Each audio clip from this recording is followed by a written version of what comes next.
All right. So, just want to share another quick challenge, just kind of, as we go through this time period, as everybody's hanging out at home, quarantine life. I even forgot to do my hair today. I mean, that's how much I'm hanging out at home. So, just something I wanted to encourage you guys with is, as we go through this, right, when life's going good, it's easy to say we believe in Jesus, we love him, we believe everything that he tells us. And as Jesus was dealing with his disciples in John 16, he was dealing with them and telling them things at the Last Supper. They didn't fully realize it was the Last Supper at this point, but he was dealing and talking to them about these things. And he told them a whole bunch of stuff at the beginning of John 16. And in verse 29, his disciples think they have an aha moment. They're like, oh, now you're speaking plainly and not using any figurative language, because apparently that's what they thought the problem was, is that Jesus had used figurative language, and that's why they didn't understand him before. And so they're like, oh, now you're not using any figurative language. Now we know that you know everything and don't need anyone to question you. By this, we believe that you came from God. And so they thought, we got it all now, we're good, we believe you came from God. Jesus responded to them, and he said this. He says, do you now believe? And basically, he wasn't trying to downplay everything they said, but he was being real with them. He said, do you really believe?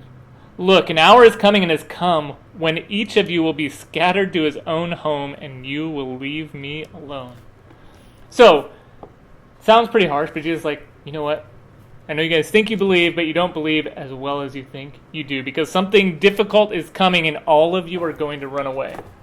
And that's what he told them. He said, you guys are all going to run away. And they did. They all ran away from Jesus within the next few hours, left him all by himself. Yet Jesus knew that ahead of time. In fact, Jesus likely knew that before he even chose them as disciples, that at that time they would run and leave him away, or leave him alone. But he still chose them anyway. And so as you think through your life, and a lot of us say, oh yeah, it's easy to believe in God, but now that this hardship has come, now that there is the virus and all the worries that have come with the coronavirus, sometimes we worry, do we still really trust in God?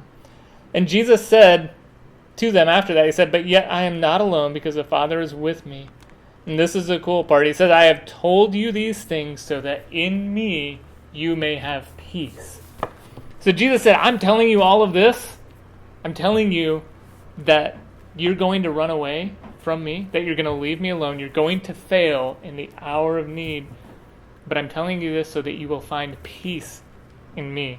He said, you will have suffering in this world, but be courageous. I have conquered the world. And so the disciples at this point were trusting in themselves and their own understanding. And Jesus said, there's going to be hardship in your life. And through that hardship, that is how you will realize that I have conquered the world, not you. And so as we go through even this difficult time with the coronavirus, realize that peace is only found in Jesus Christ. Not in what you can do, not in your understanding. We need to work hard, we need to obey and do what he's called us to do, but he is the one who offers salvation. He is the one who has conquered the world. And John even brings it up later in his epistle in 1 John 5. He says, For this is what love for God is, to keep his commands. His commands are not a burden, because whatever has been born of God conquers the world. Just like he said in John 16, this is the victory that you have conquered the world, our faith. And who is the one who conquers the world but the one who believes that Jesus is the Son of God? And so in this time of hardship, time of struggle, time of questioning, all these things going on, it is faith in Jesus Christ that provides peace. Continued faith, continued walking in that faith. You trusted him for salvation, and we need to continue to trust him for peace in everyday life, throughout hardships, throughout good times, and whatever else comes our way. And so I just wanted to challenge you guys with that even though you have all these questions, your peace is found in Jesus Christ, and you need to look to him first. Through his word, through prayer, continue to go to him, because he will give you peace no matter what is going on.